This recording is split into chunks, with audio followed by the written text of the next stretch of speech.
This is a 3,000 acre ranch in Navarro County. It's owned and managed by Kaliko Ranches, and also Farmers National runs the conservation planning efforts here on this ranch, and has worked with NRCS on some help to kind of move this into a more productive type cattle operation.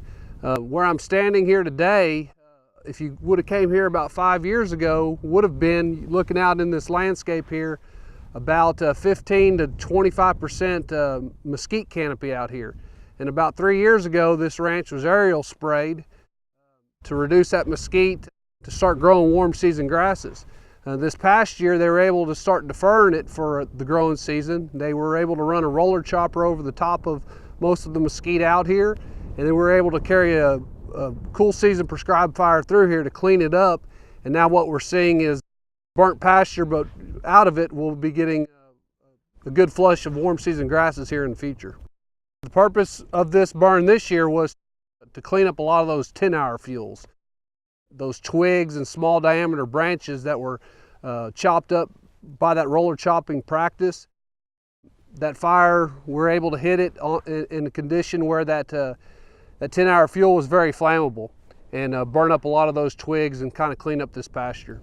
As you can see, following the fire, we still have some chunks of woody debris left. Those are larger type logs that simply just didn't burn with the fuel that we had present. That's what we call our 100-hour fuels. They're still there.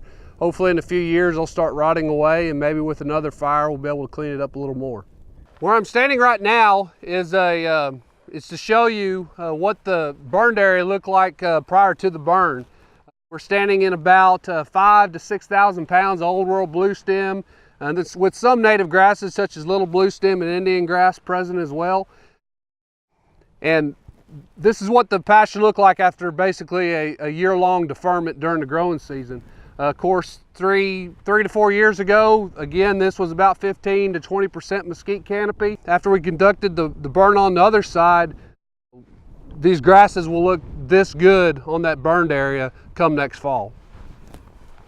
And the goal of this burn was to freshen up the pasture and increase the warm season grasses, make the forage more usable for livestock. You know, we're conducting a fire during conditions that are safe, and we're trying to minimize disturbance from the standpoint of not having this burn during catastrophic wildfire conditions. Burning is a disturbance, but we feel that it's a healthy disturbance done under the right conditions to help rejuvenate these grasslands. However, if they're done in a condition where we're dry, or the temperatures are too warm following the burn and not enough moisture, we can really set back this plant community, and that's really what we're trying to avoid.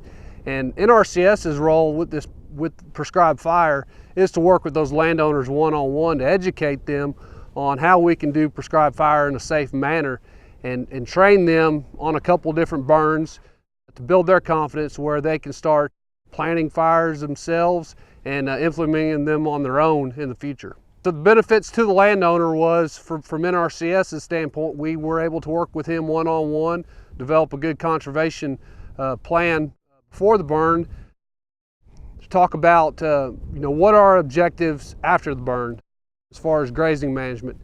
We knew that a prescribed fire would help enhance his landscape out here, and so we sat down, wrote a prescribed fire management plan with the producer. He was educated on how to do that in the future, and we're able to conduct the fire with him, so one day he'll be able to boss a burn on his own. And here at NRCS, we send all of our employees who are interested in conducting prescribed fire through a 16-hour course on the basics of prescribed fire. I like to say that's kind of just their foot into the door to get them to be out on a burn, but really the way you learn prescribed fire is actually getting out there with someone who's experienced and doing them multiple times, and that's where you really learn the principles of fire and how to conduct one safely. I've burned several times, and it's really taken me 20 plus burns to gain confidence to where I can start doing them in an effective manner.